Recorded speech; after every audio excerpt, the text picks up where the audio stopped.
Station, this is Bruce Markison with the National Baseball Hall of Fame and Museum. How do you hear me? I have you loud and clear. Nice to talk with you today. Well, same here. Thank you very much, Jeanette. It's an honor to have a chance to speak with you today from the National Baseball Hall of Fame and Museum, located in Cooperstown, New York, less than 2 hours from your hometown of Syracuse, New York. Jeanette Epps is the Expedition 71 flight engineer aboard the International Space Station, and we will be asking Jeanette questions that we have collected from students via the museum's Black Baseball Initiative, education, and outreach programs. These questions include some from students in Syracuse, New York, where Jeanette Epps grew up. So let's get right to the questions. Jeanette, our first student question is this. Have you ever been to the Baseball Hall of Fame? Unfortunately, I have not been to the Baseball Hall of Fame yet, but I do plan to go there when I get back. Very good. And I see that you're giving us a little bit of sampling of baseball in space there. Very nice. Before we get to our next question, Jeanette, I do want to mention this. Jeanette serves on the Board of Trustees at her alma mater, Lemoyne College, and she serves on that board along with Barbara McHugh, who is MLB's Vice President of Marketing. So there's a nice baseball connection there. Time for our next question, Jeanette, from a student. Assuming that you had the room to set up an entire baseball field in space, would you physically be able to play baseball while in outer space? Is that possible? Most certainly, but as you can see, it would be a little different because the ball actually floats, but we can toss the ball. I would do that here, but as you can see, we have many laptops, a lot of equipment and different things. So we probably wouldn't do it in a place like this, but you can definitely play baseball in space. That's very interesting. I wonder how it would be to swing a bat. You see the ball floating. Would you be able to swing the bat faster, slower? Would there be any effect on that? Well, since our environment up here is similar to Earth's environment, where we have about 70% or so nitrogen and about 21% oxygen, the atmosphere is very similar. The biggest difference is that we just don't have gravity, so everything floats. But you can swing a bat as hard as you can swing it on Earth. The bat is just mass now. It doesn't have weight, but it does have mass. You can still swing a baseball bat in space. You could toss a ball and you can even get it to spin so that you can get it to curve and spin through the Magnus effect. So as the baseball spins, it'll get a little lift and you can arc the ball and you can basically toss it however you like. That's very interesting. One of our students was curious, what exactly does a baseball field look like when viewed from outer space?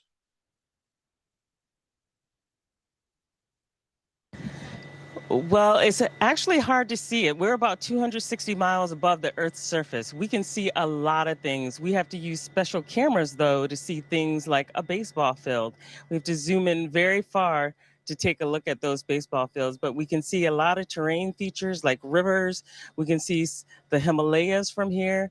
And if we know exactly where we're going over, we can use a camera and maybe get a really good glimpse of a baseball field. I haven't done that yet myself, but that's a challenge. I'll see if I can do that on one of these passes over the next 2 months that I'm here. Very good. We'll add that to your list of many duties that you have. Another great question. Baseball players, of course, can be very superstitious during, before, and after games as well.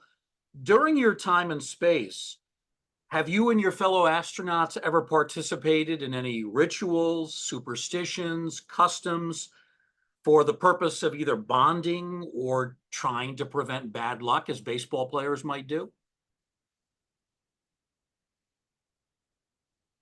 Well, in space, we haven't done anything like that. But on Earth, if you're flying on the Soyuz, as you suit up and you're driving out to the launch pad, there's a couple of things that Yuri Gagarin did before he got on, went on his mission.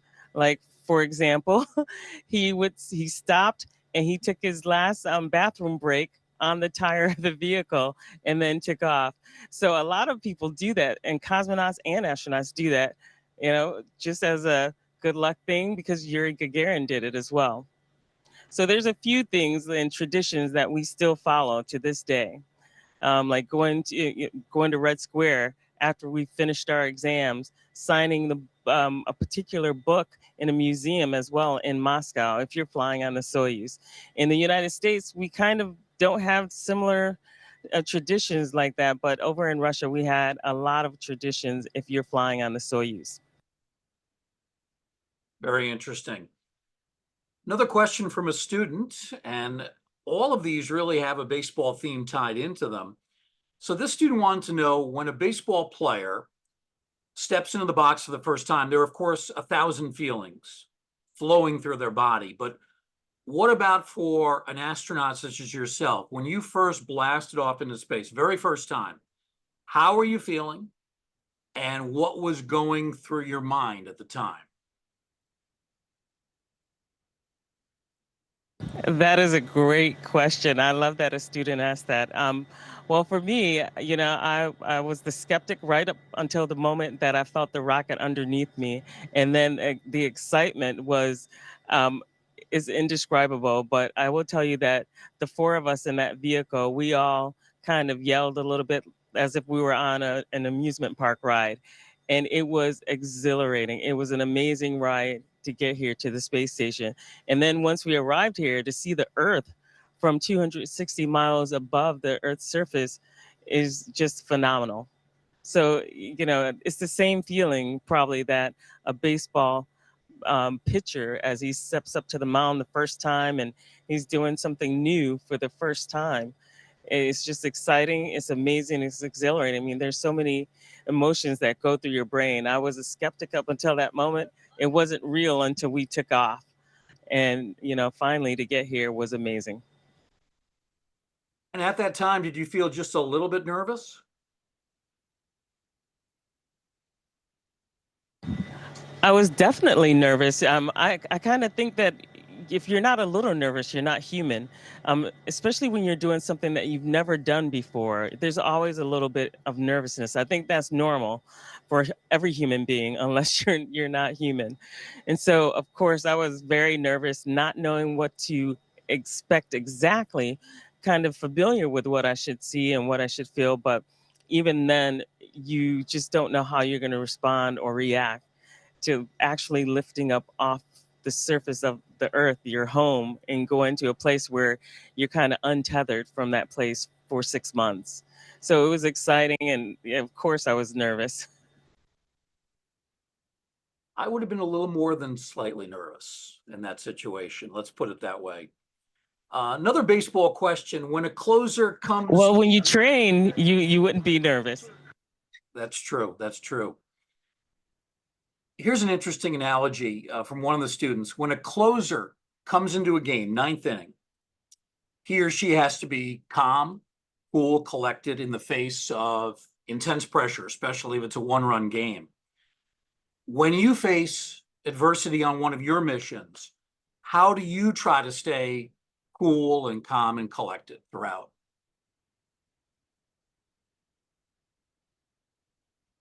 Well, this is where the training comes in. For me, in order to stay cool, calm, and collected, I have to recall, okay, what am I facing? What am I doing? And try to recount and then train for that and make sure that there's nothing that I've missed. There's still things that I cannot know, but understanding what I'm getting into is half the battle for me.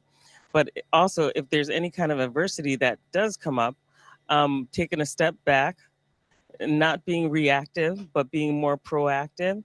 And so if you're too reactionary, then, you could have missed something or you could be mistaken. So rather than being reactionary, I like to take a deep breath, take a step back, think about it, and be more proactive than just rush in to do something. and rely on the training that I've had to bring in all the experiences that I've had in my different careers before even coming to NASA, and use all of those tools that I have to move forward more prepared, more logically, and not so reactionary. And almost in a, if you're reactionary, you can be more irrational in the end. So for Yeah. me, being prepared and proactive is the best way to keep me calm and to face certain adversities. A very good strategy. One of the great things about baseball, it's a very literary sport. Many, many great writers associated with the game. And that leads into the next student question that we have. And this student says, oftentimes after a historic career, baseball players write biographies detailing their lives, their careers in the game. Are you thinking about doing the same thing?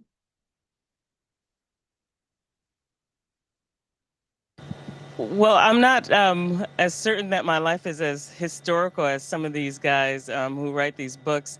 So I'm not sure that I'm going to write a book, but that is a good question. There's a good chance that I will, but I'm not sure what I would write about right now. So at some point, that may be a discussion that I'll have with my family, and we'll see what happens. Jeanette, we have just a couple more questions for you. I'm curious what it was like for you growing up in the Syracuse area. Take us back to your childhood days. Well, it was always my twin sister and my mom. So it was always the three of us when I was growing up. I have other brothers and sisters, but they were always off doing their own thing. But all of my brothers and sisters always supported Janet and me for whatever we wanted to do. My oldest brother, who was in the Army, he always sent back books. He sent back atlases and encyclopedias for us to read because he knew that, we loved to read as kids. And so uh, growing up, we had a kind of a normal childhood, in a lot of sense. Janet and I, we weren't raised by parents who were scientists or engineers, but just by people who really supported everything that we wanted to do, and that's kind of how we ended up in STEM. My twin sister did molecular cell biology, and I ended up in aerospace engineering. So we were pretty happy as kids. I worked when I was in high school. I started working, and I met many people and made a lot of friends. And then I went on to Lemoyne College. So my life is it was very normal, I would say. I was just doing things that people, I think, around me didn't think were normal for girls like me and my twin sister.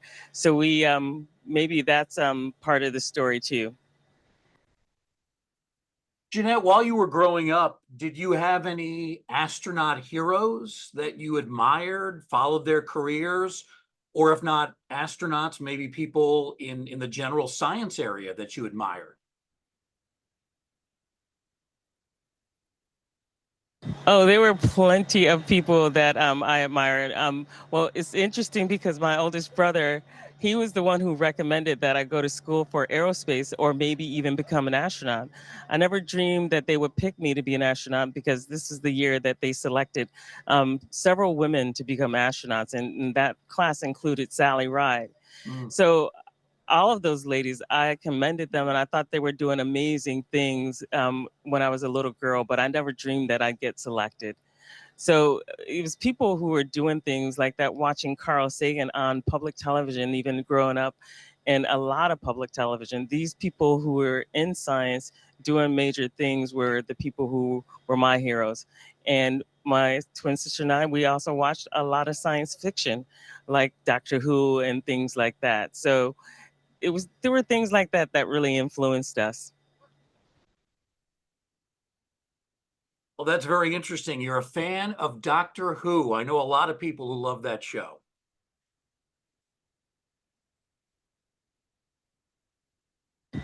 I've been since I was a very little kid. I started watching Tom Baker, gosh, and that was the late 70s. Jeanette, for any kids, any students that might be watching now or later on when this is available via recording, and they're thinking about maybe a career in the space industry, maybe not specifically doing what you're doing, but something related to it, what kinds of advice would you give them? How should they get started?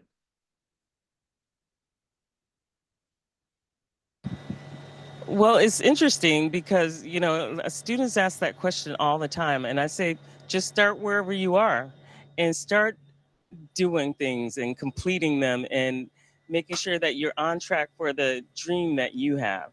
It was my dream to become an aerospace engineer. So I started at Lemoyne College and I started in physics because they didn't have a specific aerospace program, but they did have a 3-2 program where I had to start in physics and then go over to engineering.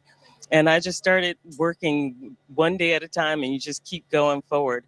You're going to have setbacks and things like that, but you know, that's what life is all about. You overcome those things and you keep moving forward. And sometimes those setbacks, when you overcome them, you feel like you really earned what you're setting out to achieve. And so, it gives you a sense of accomplishment too. But doing the work and moving forward, making a plan and not being so stuck to that plan, also that you have to do those things or otherwise you're not happy. But things change and you may go on to do other things. Like I ended up at Ford Motor Company rather than an aerospace company. And then even beyond that, I ended up at the Central Intelligence Agency. I didn't think I would end up there, but I was a scientist there as well. So working your in whatever career you're doing, accepting some risk and opportunities is another aspect of that. So I would tell them to continue with their dream big, aim for it, and you never know where you'll end up. I never dreamed I would end up here on the space station talking live to the Baseball Hall of Fame, but yet here I am. And that's a consistent work over many decades. So every kid needs to know that it takes you got to put the time in to do the work and consistency over time. You'll get to where your big dreams are leading you to. And if you don't end up here, you'll end up somewhere far beyond than what you dreamed of if you never jump big. So I say go for it. Very well said. Final question. We have just under a minute to go. We just saw somebody float by you. Tell us who that is. Well, that is the lovely Sunita Williams of the Starliner crew. I don't know if you saw her lovely hair floating through as well, but yeah, she's on board and she's working here as an Expedition 71 member, even. So there's Butch and Sunny are here, part of the Starliner group, and maybe we can get Sunny to bring the baseball back. Oh, well, she'll toss it first. There we go. There we go. Come on over, Excellent. Sonny. Well, congratulations on all your achievements. This has been fascinating. Thank you, Jeanette, for spending some time with the Baseball Hall of Fame today. We really appreciate it. It was absolutely my pleasure, and this has been a great call. Hopefully, when I get back, I can get out there and actually go visit the Baseball Hall of Fame. And just to say hi quickly, here's Sunita Williams. Hi, everyone. And I have to say, go Red Sox. Thank you. That was totally unscripted. So thank you guys. Thanks for having me here.